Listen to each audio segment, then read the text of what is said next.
My hands wouldn't stop shaking as I stared at the piece of paper in my palm. The hotel receipt felt like it was burning my fingers, but I couldn't let go. I couldn't look away from those two names printed in black ink. Nathan Rodriguez Victoria Martinez. My husband. And my mother. The Grand Plaza Hotel. Room 412. Romantic suite package. 2 nights, last weekend. The same weekend Nathan told me he had to work late on that big construction project downtown. The same weekend my mother said she was visiting her old friend Patricia in the next city. The same weekend I stayed home with Mia, making her favorite pancakes and watching princess movies, completely unaware that my entire world was crumbling, just 20 miles away. I sank onto our kitchen chair, the receipt trembling in my grip. This couldn't be real. This had to be some terrible mistake. Maybe Nathan booked the room for a client meeting, and somehow my mother's name got mixed up in the system. Maybe it was a different Nathan Rodriguez. Maybe I was losing my mind. But deep down, in that dark place where we keep the truths we don't want to face, I knew this was real. Let me go back to this morning, when everything still made sense. When I still believed my husband loved only me, and my mother was just a woman trying to rebuild her life after her divorce. Nathan had been rushing around the house like always, grabbing his coffee mug and kissing my forehead before heading out to another job site. His construction company had been busier than ever lately, which meant longer hours and more overnight trips. I didn't mind. We needed the money, especially with my mother staying with us for the past 2 months. "I'll be back late tonight," he had said, pulling on his work boots. "The Henderson project is behind schedule and the client is breathing down my neck." "Don't forget your jacket," I called out, pointing to his brown leather jacket hanging on the chair. "It's supposed to rain today." But he was already out the door, his truck engine roaring to life in our driveway. I watched him through the kitchen window as he backed out, his phone already pressed to his ear, probably talking to his foreman about the day's work. I spent the morning like I always did on Wednesdays. I worked on my marketing campaigns from my home office while Mia played quietly in her room. Around noon, I decided to tidy up the house before my mother came back from her real estate appointments. That's when I saw Nathan's jacket still hanging on the chair. I picked it up, thinking I might drop it off at his job site during my lunch break. Nathan always got cold in the afternoon, and I knew he'd want it. I was checking the pockets for his keys or wallet when my fingers found the folded paper. At first, I thought it might be a work receipt or maybe a gas station purchase. Nathan was terrible about keeping track of his expenses, and I usually had to dig through his pockets to find receipts for our taxes. But when I unfolded the paper, my heart stopped. Grand Plaza Hotel, the fancy place downtown where Nathan and I had our wedding reception 8 years ago, where we spent our first anniversary, where we talked about going back someday when we could afford it again. Nathan Rodriguez Victoria Martinez. Check-in, Friday, 7:00 p.m. Check-out, Sunday, 11:00 a.m. Romantic suite package including champagne service and couples massage. My mother's name. Right there next to my husband's name. I read it again, and again, and again, hoping the words would change, hoping I was seeing things wrong. But the black ink stayed the same, burning those names into my brain. My phone was in my hand before I realized I was moving. Nathan's number, ring, ring, ring. "Hi, you've reached Nathan. Leave a message and I'll call you back." Voicemail. Of course. I tried again. Same thing. My mother's number, ring, ring. "Hello, sweetheart. I'm showing a house right now. Can I call you back in an hour?" Her voice sounded so normal, so cheerful, like she hadn't just destroyed my entire life. "Sure, Mom," I managed to whisper. "Call me back." I hung up and stared at the receipt again, my hands shaking so hard I could barely hold it. What was I supposed to do now? I couldn't just sit there staring at that receipt. I needed to know more. I needed to understand how long this had been going on and how I could have been so blind. Mia was taking her afternoon nap, which gave me time to search without having to explain why Mommy was crying and tearing through Daddy's things like a crazy person. I started with Nathan's dresser, his sock drawer, his t-shirt pile, anywhere he might hide things. My hands moved frantically through his clothes, looking for anything that might explain what I had found. In the back of his underwear drawer, behind a stack of old work shirts, I found another phone, a small, cheap flip phone that I had never seen before. My heart pounded as I opened it and scrolled through the messages. Most of them were between Nathan and a contact saved simply as V. "Can't wait to see you tonight. Room 412 like we planned. V. I feel terrible about this, but I can't stay away from you. Nathan. Isabella doesn't have to know. This is just between us." V. You make me feel alive again. I forgot what that was like. Nathan. I dropped the phone like it had shocked me. These messages went back months. While I was cooking dinner and helping Mia with her homework and planning our family vacation, my husband was texting my mother about their secret meetings. I picked up the phone again with shaking hands and kept reading. The way you looked at me during dinner last night made me crazy. I wanted to touch you so badly. Nathan. I know, baby. Soon we won't have to hide anymore. V. Baby? He called my mother baby. I ran to the bathroom and threw up everything I had eaten that day. When I came back, I forced myself to keep looking. I found credit card statements hidden in Nathan's toolbox in the garage, expensive dinners at restaurants I had never been to, a jewelry store purchase for $300 last month, flowers delivered to an address I didn't recognize. The address turned out to be my mother's old apartment, the one she claimed she couldn't afford anymore after the divorce, the one that made us invite her to stay with us because we felt sorry for her. I found hotel receipts from other places too, the Riverside Inn, the Mountain View Lodge, the Downtown Marriott, all of them showing two guests, Nathan Rodriguez and Victoria Martinez. They had been everywhere together. While I thought Nathan was working late, he was taking my mother to romantic dinners. While I thought my mother was out showing houses to clients, she was in hotel rooms with my husband. I sat on our bedroom floor, surrounded by evidence of their betrayal, and tried to remember if there had been signs. Had they looked at each other differently? Had they found excuses to be alone together? Now that I thought about it, Nathan had been different lately, more distant. He used to tell me about his day, about the problems at work, and the funny things his crew said. But for the past few months, he just came home tired and went straight to bed. And my mother. She had been so helpful around the house, so eager to babysit Mia when Nathan and I wanted to go out. Except we never went out anymore because Nathan was always too tired or too busy. How many times had they been together while I was at work? How many times had they laughed about how stupid I was, how easy it was to fool me? I heard a car door slam outside and quickly shoved everything back where I found it. Through the window, I saw my mother walking up our front steps, her real estate blazer perfectly pressed, her smile bright and fake. She knocked on the door even though she had a key. Isabella, I'm home. I wiped my face and tried to look normal as I opened the door. My mother stood there looking beautiful and put together, just like always. Her dark hair was styled perfectly, her makeup flawless. She looked like she had just come from showing million-dollar houses to rich clients, not like she had been destroying her daughter's marriage. How was your day, sweetheart? She asked, kissing my cheek like she always did. I wanted to scream. I wanted to grab her by the shoulders and shake her until she told me the truth. Instead, I heard myself say, Fine, Mom, how are the house showings? Oh, you know how it is. Lots of looking, not much buying. She laughed and walked into the kitchen. Where's my beautiful granddaughter? Napping. And Nathan, still working late? The way she said his name made my skin crawl. Yes, I whispered. Still working late. I waited until Mia was asleep before I confronted them. My mother was in the living room watching her evening soap opera, acting like she hadn't just spent months destroying my life. I sat across from her, the hotel receipt burning a hole in my pocket. Mom, we need to talk. She looked up from the TV, her face innocent and concerned. Of course, honey. What's wrong? You look upset. I pulled out the receipt and placed it on the coffee table between us. Her face went completely white. I found this in Nathan's jacket pocket. For a moment, she just stared at the paper. Then she picked it up with trembling hands, like she was seeing it for the first time. Isabella, I can explain this. Can you? Because I've been trying to explain it to myself all day. And I can't think of any good reason why my husband and my mother would be sharing a romantic suite at a hotel.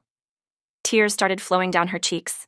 Real tears, not the fake ones she used when she wanted sympathy. It's not what you think, she whispered. Then tell me what it is. Nathan. Nathan has been helping me. After your father left me, I was so broken, so lost. Nathan was just being kind to me. We went to the hotel to talk, to help me work through my feelings about the divorce. I stared at her in disbelief. You needed a romantic suite with champagne service to talk about your divorce? The hotel made a mistake with the room type. We didn't ask for all those extras. What about the other hotels, Mom? The Riverside Inn, the Mountain View Lodge? Were those all mistakes too? Her face crumpled. She knew I had found everything. Isabella, please let me explain.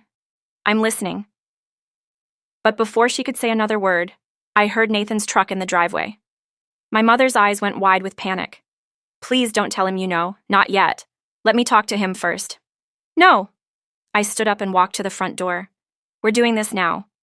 Nathan walked in looking tired and dirty from work. He kissed my forehead like he always did, then nodded at my mother. Hey, Victoria, how was your day? Sit down, Nathan. My voice was cold and steady. He looked confused but sat down on the couch next to my mother. I placed the hotel receipt on the coffee table in front of him. The color drained from his face. Isabella, I can explain. That's what she said too. So explain. He looked at my mother, then back at me. It's not what it looks like.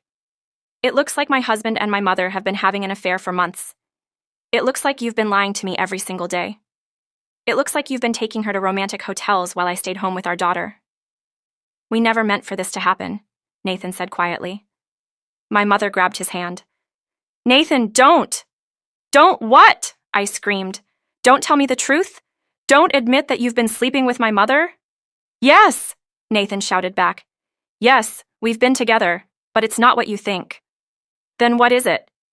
Nathan put his head in his hands. Your mother was so broken after the divorce. She needed someone to talk to, someone to make her feel wanted again. It started innocent, just coffee and conversation. But then you decided to sleep with her. She seduced me, Nathan said, looking up at me with desperate eyes. I was going through a rough time at work. We weren't talking much, and she was there. She made me feel important again. My mother stood up suddenly. That's not how it happened. Then how did it happen? I demanded. Nathan came to me, she said, her voice shaking. He told me he wasn't happy in your marriage. He said you were cold and distant, that you didn't appreciate him anymore. That's not true. Nathan jumped up. I never said that. You did. You said Isabella didn't understand you like I did. I watched my husband and my mother argue about who seduced who, and I felt something break inside me. These were the two people I trusted most in the world, and they were fighting over whose fault it was that they betrayed me.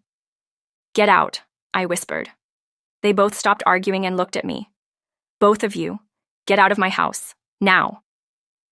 Isabella, please, my mother begged, let me explain. There's nothing to explain. You're my mother, he's my husband, and you both chose to destroy our family. Nathan stepped toward me. Isabella, we can work through this. No, we can't. Get out. I heard Mia crying upstairs. She had woken up from all the shouting. Look what you've done, I said, tears streaming down my face. Look what you've done to our little girl. Nathan grabbed his keys and walked toward the door. My mother followed him, still crying. This isn't over, she said as she reached the door. Yes, it is. They left together, and I locked the door behind them. After they left, I spent the night holding Mia and trying to explain why Daddy and Grandma had to go away for a while. She was too young to understand, but she knew something was very wrong. I barely slept, my mind racing with questions, and my heart breaking over and over again. The next morning, after I dropped Mia off at school, I came home to find my mother's bedroom door wide open. In her rush to leave, she had forgotten to take some of her things. I knew I shouldn't go through her belongings, but I needed answers. I needed to understand how this had happened. What I found in her room changed everything. Hidden under her mattress was a thick folder filled with papers, bank statements, legal documents, and something that made my blood run cold, a detailed plan written in my mother's handwriting. The first page was titled, Getting My Life Back, Phase 1 Complete. I sat on her bed and read through the most disturbing thing I had ever seen. My mother had planned everything. Every single detail of destroying my marriage was written down like a business plan. Nathan is unhappy at work and feeling unappreciated at home.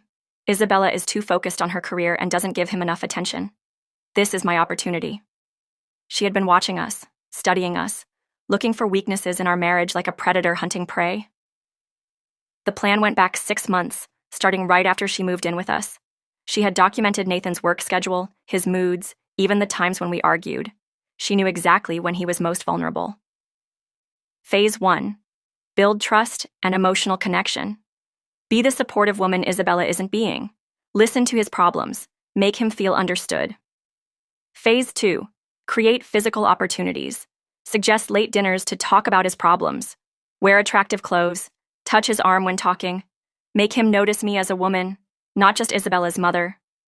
Phase 3. Seduce him completely. Once he crosses the line, he'll be too guilty and confused to think clearly.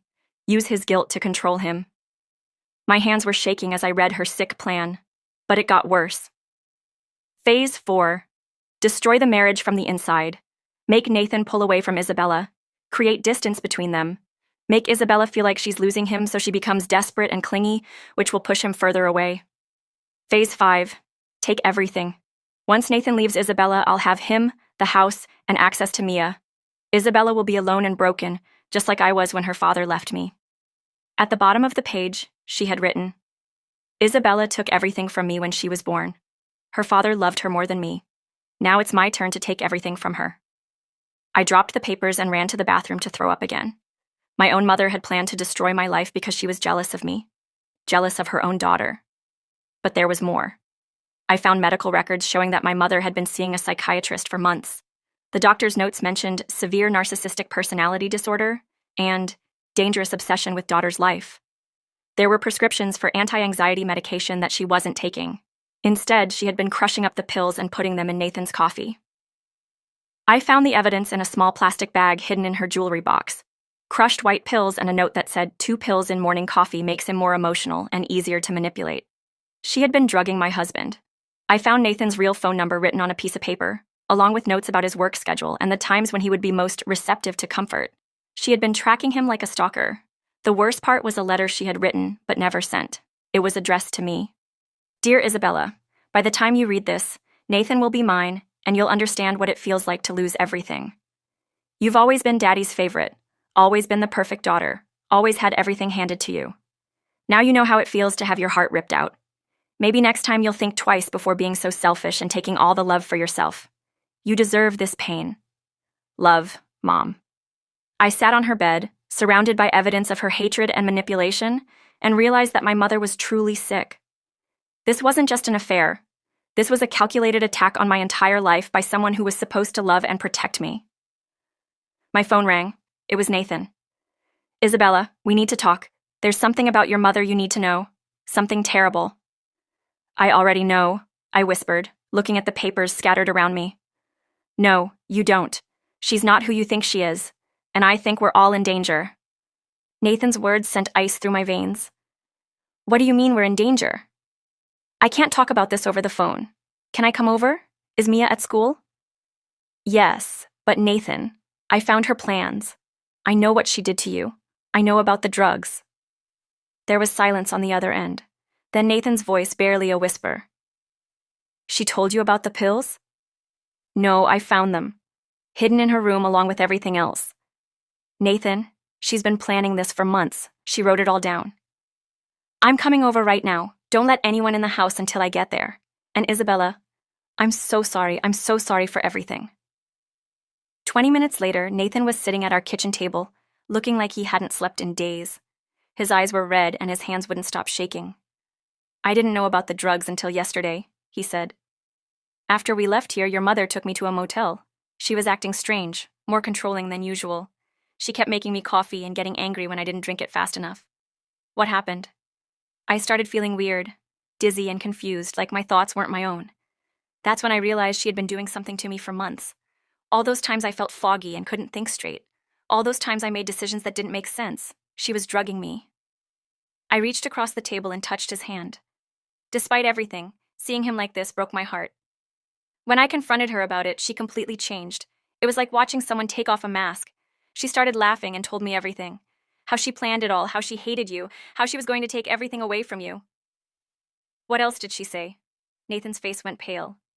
She said this was just the beginning. She said she's done this before, to other people who had things she wanted. She told me about your father. What about my father? Isabella, your father didn't leave your mother for another woman. Your mother drove him away on purpose. She wanted him to leave so she could play the victim and get sympathy. She's been lying about the divorce. My world tilted sideways. That's impossible. Dad left us for his secretary. Mom showed me the pictures. Pictures she staged. She hired the woman to pose with your father. She followed him, learned his schedule, and set up situations to make it look like he was cheating. Just like she did with us, but in reverse. I felt sick. Why would she do that? Because she was bored with him. She wanted a new life, but she didn't want to be the bad guy. So she made him look like the villain and got to keep the house, the money, and everyone's sympathy. Before I could respond, we heard a car door slam outside. Through the window, I saw my mother walking up the front steps. She looked different somehow. Her hair was messy, her clothes wrinkled, and there was something wild in her eyes. "She's back," I whispered. Nathan stood up quickly. "Don't let her in." But my mother had a key. We heard it turning in the lock. "Isabella, Nathan, I know you're in there. We need to talk." She walked into the kitchen like she owned the place, smiling that fake smile I now recognized as pure manipulation. "Hello, darling. I hope you've had time to think about everything. I'm sure you realize now that Nathan is the real problem here." "Get out of my house," I said, standing up. "This is my house too. I live here, remember? And I think we need to discuss Nathan's drinking problem." "What drinking problem?" Nathan asked. "The one you're going to have when the police find you drunk and violent. The one that explains why you hit your wife and threatened your mother-in-law." She pulled out her phone and showed us pictures. Photos of Nathan looking angry and out of control. Photos of bruises on her arms. Photos of broken dishes and overturned furniture. "When did you take these?" I demanded. "I've been preparing for this conversation for weeks. You see, Nathan is going to have a terrible accident tonight. A drunk driving accident that kills him and leaves you and Mia all alone. And I'll be here to comfort you through your grief." Nathan stepped toward her. "You're insane." "Don't come any closer, Nathan. I've already called the police and told them you're threatening me. They should be here any minute." As if on cue, we heard sirens in the distance. "You see, Isabella, this is how it's going to work. Nathan is going to disappear, and you're going to need your mother more than ever. We'll be a family again, just you, me, and Mia. The way it should have been all along." The sirens were getting closer. "And if you try to fight me on this, I'll make sure you lose Mia too. I have evidence that you're an unfit mother. Pictures, recordings, witnesses who will say whatever I pay them to say." She smiled that cold, empty smile. "Welcome to Phase 5, sweetheart." The police sirens were getting louder, and my mother's smile was getting wider. She thought she had won. But she had made one crucial mistake. She didn't know I had been recording everything on my phone since Nathan arrived. "You're not taking my family," I said, holding up my phone. "I've recorded every word you just said." Her smile faltered for just a moment before returning. "Oh, sweetheart, you think that little recording will save you? I've been planning this for months. I have evidence that will destroy both of you." The police knocked on the front door. "Police, open up!" My mother straightened her clothes and messed up her hair a little more. "Remember, Isabella, Nathan has been drinking and threatening us. You're scared for your life." "No." I walked toward the front door. "I'm telling them the truth." My mother grabbed my arm hard enough to leave marks. "If you say one word against me, I will make sure you never see Mia again. I have friends in social services. I have evidence of your mental instability. I will destroy you." Nathan stepped between us. "Let go of her." "Don't touch me," my mother screamed suddenly, throwing herself backward into the kitchen table. "Help! He's attacking me!" She was putting on a performance, making it look like Nathan had pushed her, but I was still recording. I opened the front door to find 2 police officers standing there. "Officers, thank you for coming.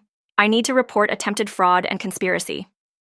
"Ma'am, we received a call about domestic violence," the older officer said. "Yes, from my mother, but she's the one who's been committing crimes." I held up my phone. "I have evidence." My mother appeared behind me, tears streaming down her face, holding her arm like it was injured. "Officers, please help me. My son-in-law has been drinking and threatening to hurt me and my daughter. I'm so scared." "That's not true," Nathan said calmly. "And we can prove it." "Sir, have you been drinking today?" the younger officer asked. "No, but I've been drugged. This woman has been putting medication in my coffee for months. I have the evidence in my car." My mother's eyes went wide. She hadn't expected Nathan to have proof. "Officers, I need to show you something," I said, leading them into the kitchen. I pointed to the papers I had found in my mother's room, now spread across the counter. My mother has been planning to destroy my marriage for months. She documented everything. The older officer picked up the papers and started reading. His expression grew more serious with each page. "Ma'am," he said to my mother, "these documents suggest you've been engaging in stalking and harassment." "Those are fake," my mother cried. "Isabella made those up because she's jealous that Nathan loves me more than her." "The handwriting matches other documents with your signature," the officer said, comparing the papers to my mother's driver's license. That's when my mother snapped completely. Fine, she screamed. Yes, I planned it all. Yes, I seduced Nathan. Yes, I drugged him. And you know what? I'd do it again. Isabella has had everything handed to her since the day she was born, and it's time she learned what loss feels like. The officers looked at each other, then back at my mother. Ma'am, you're under arrest for stalking, harassment, and assault. You can't arrest me. I'm the victim here. But as they put handcuffs on her, my mother's mask finally came off completely. This isn't over, Isabella. I'll get out, and when I do, I'll take everything from you. You'll never be safe. Neither will Mia. Are you threatening a child? The younger officer asked. I'm promising, my mother screamed as they led her toward the door. I'll take that little girl away from you. I'll make sure she knows what a terrible mother you are. I'll turn her against you just like I turned Nathan against you. The officers stopped walking. Ma'am, you're now under arrest for making terroristic threats against a minor. As they put her in the police car, my mother was still screaming threats through the window.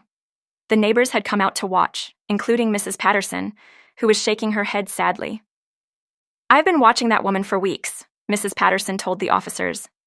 She's been acting very strange, taking pictures of the house, following the family's schedule, talking to herself in the yard. After the police left with my mother, Nathan and I sat in our kitchen in stunned silence. Is it really over? I asked. Nathan took my hand. I don't know, but we're going to fight for our family, together. Outside, Mrs. Patterson was still standing in her yard, watching our house protectively. We weren't alone in this fight. 3 months later, I sat in the courthouse watching my mother being sentenced. Detective Johnson had uncovered far more than we ever imagined. The investigation revealed that my mother had a history spanning back 20 years of manipulating and destroying relationships within our extended family. My cousin Rebecca, who I hadn't spoken to in years, came forward with her own story. My mother had destroyed Rebecca's engagement by seducing her fiancé and then abandoning him once the relationship was ruined. My Aunt Linda testified that my mother had systematically turned family members against each other during inheritance disputes, always managing to come out ahead financially. Most shocking of all, Detective Johnson discovered that my father's affair wasn't the first time my mother had staged evidence. She had done it to her first husband too, my half-brother's father, whom I had never met. The pattern was always the same. Identify what someone else had that she wanted, create a plan to take it, and destroy anyone who got in her way. Your mother has what we call malignant narcissistic personality disorder, the court-appointed psychiatrist explained to me after her evaluation. She genuinely believes that other people exist only to serve her needs. When someone has something she wants, she feels entitled to take it, regardless of the damage it causes. The judge sentenced my mother to 5 years in prison for stalking, harassment, drugging Nathan without consent, making terroristic threats, and fraud. She would also be required to undergo psychological treatment and would have a restraining order preventing her from contacting our family for 10 years after her release. As they led her away, my mother turned to look at me one last time. There was no remorse in her eyes, no sadness or regret, just cold anger that her plan had failed. This isn't over, she mouthed silently. But it was over, at least this chapter of it. Nathan and I had spent the past 3 months in intensive therapy, both together and separately. Dr. Martinez, our counselor, helped us understand that Nathan had been a victim too. The drugs my mother gave him, combined with her psychological manipulation, had made it nearly impossible for him to think clearly or resist her advances. Predators like your mother are experts at finding people's vulnerabilities, Dr. Martinez explained. Nathan was struggling with work stress and feeling disconnected from you, Isabella. Your mother identified those weaknesses and exploited them systematically. The hardest part was learning to trust again. Nathan had to prove to me every day that he was committed to our marriage and our family. He changed jobs to get away from the construction sites where my mother used to visit him. He gave me access to all his accounts, his phone, his schedule. He attended therapy sessions twice a week and joined a support group for victims of manipulation. I had to learn to forgive, not just Nathan, but myself. I blamed myself for not seeing the signs, for bringing my mother into our home, for being so trusting. Dr. Martinez helped me understand that my mother's ability to deceive wasn't a reflection of my intelligence or intuition. It was a reflection of her skill as a manipulator. Mia struggled the most with understanding why Grandma had to go away. We told her that Grandma was sick and needed special help from doctors, which was true in its own way. Child psychologist Dr. Kim helped Mia process her feelings and taught us how to answer her questions honestly, but age appropriately. Will Grandma ever come back? Mia asked me one evening as I tucked her into bed. Not for a very long time, sweetheart. And when she does, she won't be allowed to visit us. Because she was mean to you and Daddy? Because she made some very bad choices that hurt our family. I miss her, Mia said quietly. I know you do, baby. It's okay to miss someone even when they've done bad things. 6 months after my mother's sentencing, Nathan and I renewed our wedding vows in a small ceremony in our backyard. Mrs. Patterson was there, along with a few close friends who had supported us through everything. Mia was our flower girl, throwing rose petals and giggling as she walked down the makeshift aisle. I promised to protect our family, Nathan said, tears in his eyes as he held my hands. I promised to never let anyone come between us again. I promised to trust you, I replied, and to never let fear control our love. We still